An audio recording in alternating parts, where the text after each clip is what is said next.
Hi everyone welcome to my new mini blog. सकाळटा मोर start होता आज यूजुअल योगा क्लास। घर को आसिक गाधे पाधिकी पूजा कम लगी पड़ी। आज मोर ड्यूटी जबार नाला से पूरा मन ध्यान देकी पूजा करी। मो ठाकुर केते सुंदर देखा जाउछंती। ठाकुर को मुंडिया मारिकी पूजा कम सारिकी बाहर जाइए बाहर को जीवाई। आज मोर गोटे पुराना स्कूल सांग आसबार थिला से सुस्मितार मोर बाहर जाइलु। आसीगला ए छोट पिलाटी माने मो सांग दहीबरा टिके खाई देइथिलु। आ ए पिलाटी तो फोन रे ही बिजी। आपण किछ कहया को चाहिबे? कुछ कहना चाहूनी हारी गली पूरा तुम हारी गली। तमे तो लाज काई करूछ? बसछ देखो टिके तो मुंह को देखो। ओ गॉड 10-15 वर्ष हेलाना। केते वर्ष पर हम देखा हले? 17 वर्ष। देखो 17 वर्ष पर ए पिलाटी को माटरे पूरे देखो आज देखा हले। माटरे पूरे देखो ना।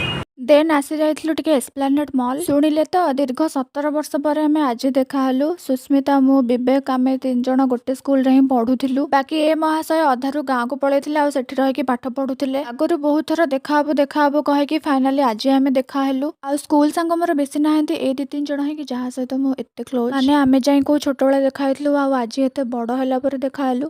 खुशी तो बहुत लगला किंतु दुख एथि लगला कि आमे बहुत कम टाइम पाए देखाई पड़लु। छोट बेलर मेमोरी सबको मन पकाउथिलु आ ता भितर से बाहर के पळेला तार किछ गोटे काम थिला बोली। होप्स कि हमर फुणी खूब शीघ्र देखा हेबो। भी घर को पळे आसलु आ आसिक मु टिके सोई पड़तिली। देन लंच करथिली भात दही मटन कसा मटन तरकारी। कसाटा मते भल लागे बोली मामा मो पई कि रखी देइथिला। खाई कि मु फुणी सोई पड़तिली आ उठला परे आइसक्रीम टा खाइथिली। ए फ्लेवरटा मो पई कि नुआ थिला। ए फ्लेवरटा मु आगुर केबे टेस्ट करिनी आ खाइला परे मते टेस्ट भल ही लागिला। आज दिन भितर मु 2 थर सोई कि उठली। मते टाइम मिलियो माने मु तार सोईकी ही फायदा उठाए। संध्यारे गोटे जगह को भी जीवार थिला किंतु सोईकी मु सेटा को भी कैंसिल करदिली। जो दिन मु घर रही माने से दिन एमती किछि काम रे नले सोईकी मो दिन बीती जिवो। ओ जगह को गोटे बुलिबा को जीवा को भाबिथबे किंतु सेटा जाई पारेनी। किंतु निजो को एमती रेस्ट दबा भी दरकार। लोक माने एते बुलला पर भी केमती एते एनर्जेटिक रहंती सेटा मु जानि पारुनी। मु जति भी को पाख जगह को जाइथिबी ताले घर को आसला पर मते एते थका लागे जे सेटा कहि होबनी। डिनर करके मु जाइथिली रे सोइबा पई। तो देखा हबो पुणी गोटे नुवा वीडियो रे। Till then bye.